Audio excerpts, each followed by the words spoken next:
What's going on, everybody? It is the one and only Q here from Retro Q Gaming, and yes, I know it's been a hot minute, but we're here today to talk about the Analogue Pocket.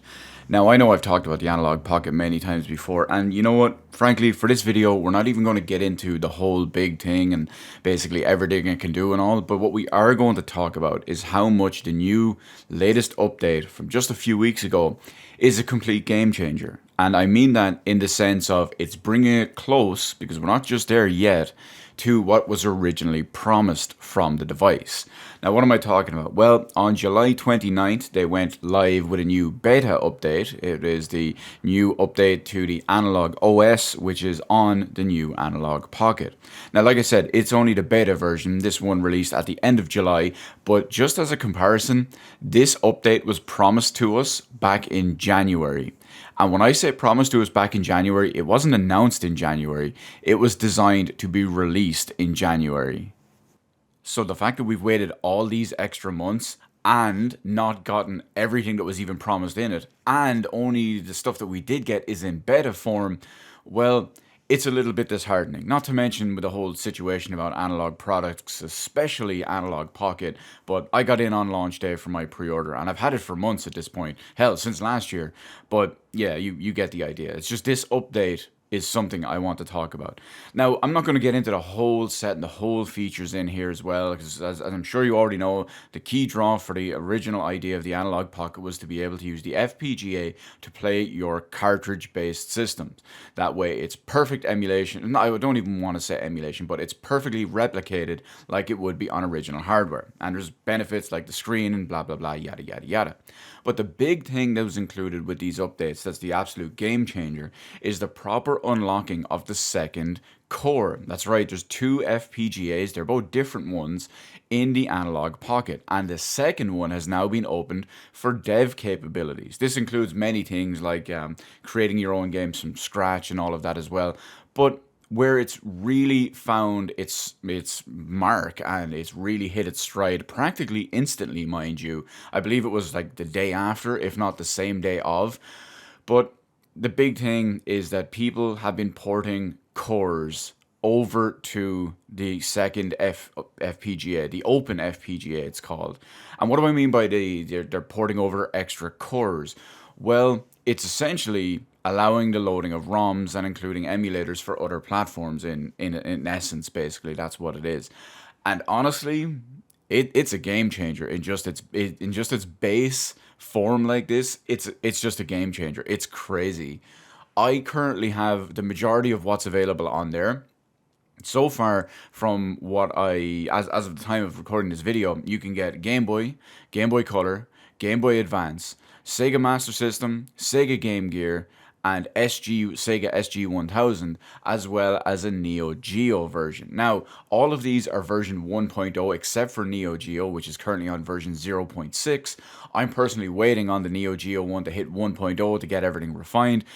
And I have the SG-1000 core on there, but I forgot to load up all the ROMs. Now, I have all these other ones. I have like every one from all the other ones on there. The Game Boy, the Game Boy Color, the Game Boy Advance, the Game Gear, the Sega Master System. And they all play and look brilliant on this unit. And that's not even including the dock and its output, but the actual, because, I mean, most people who buy I was going to say the Game Boy Pocket, the Analogue Pocket, are doing it for their own handheld portable reasons, and because of the screen and the quality and everything in there, it's fantastic. But this really brings up just the accessibility and having everything there. I bought a new micro SD card for this. I got a 256 gig. I know it's completely excessive based on even long-term ramifications and just long-term plans. It's still absolutely overkill, but it was like €4 more expensive than one half the size. So I was kind of stupid not to. I could always repurpose it for something down the line, but I'm getting off track here. But the point is, all of these are just incredible as it is, but that's not even where.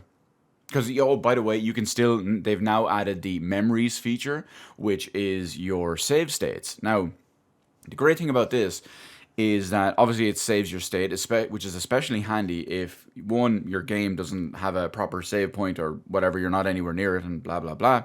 But also because Game Boy Advance, Game Boy Color games, A lot of the old ones with saves, I mean, they all run on batteries. And I know me personally, I have a couple of games where the batteries are completely dead and I can't properly play them.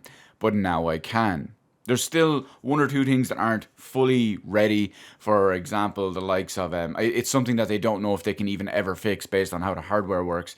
But with the likes of the clocks, the internal clocks and all as well. So let's say with Pokemon games from Gen 2 onwards, or Harvest Moon is giving me an issue because of the non-battery inside it.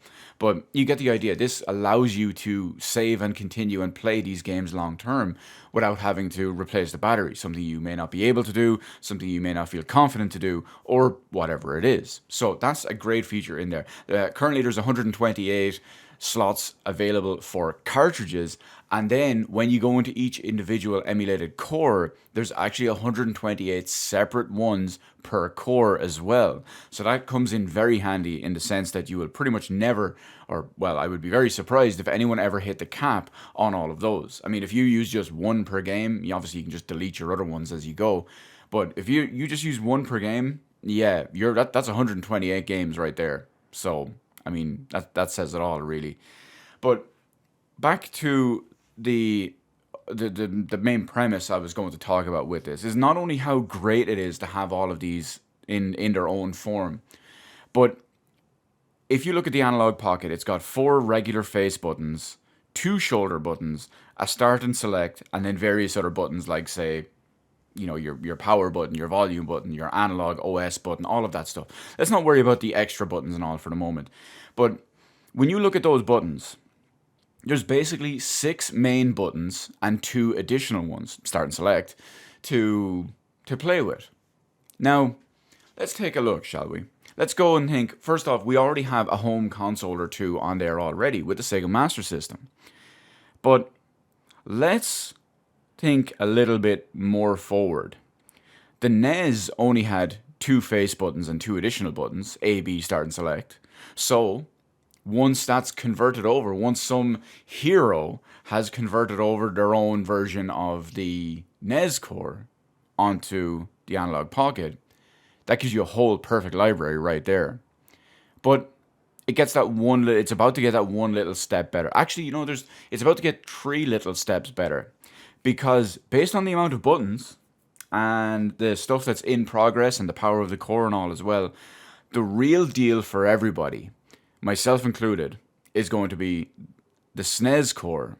Hopefully, the eventual, inevitable, sooner as fucking possible SNES core, the Mega Drive core, and people are already working on converting over Mr. cores for arcade/MAME stuff.